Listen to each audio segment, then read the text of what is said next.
Aliando mengaku menghilang dari dunia hiburan lantaran terkena penyakit obsesif kompulsif disorder, OCD. Sebagai informasi, OCD adalah sejenis gangguan mental yang ditandai pikiran tak masuk akal dan ketakutan, obsesi, yang menyebabkan perilaku kompulsif.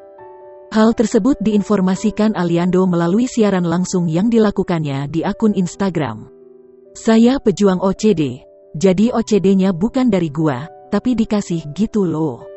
Jadi aneh gitu, dikasih. Dan gua bisa ngerasain karena ini tuh bukan pure dari gua, tapi kayak ada gelombang gitu loh di kepala gua. Udah setahun, gua bisa live gini karena progres gua untuk bisa berkarya lagi.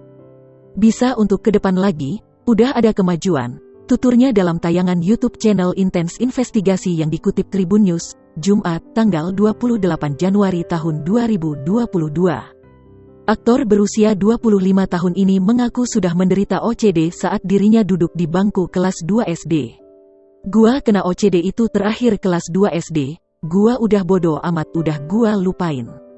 Dan bener-bener ilang setelah itu, dan OCD-nya ternyata lebih takut sama jiwa anak-anak itu daripada gua yang sekarang umur 25. Balik lagi, penyakit OCD-nya, ketemu lagi," ucapnya.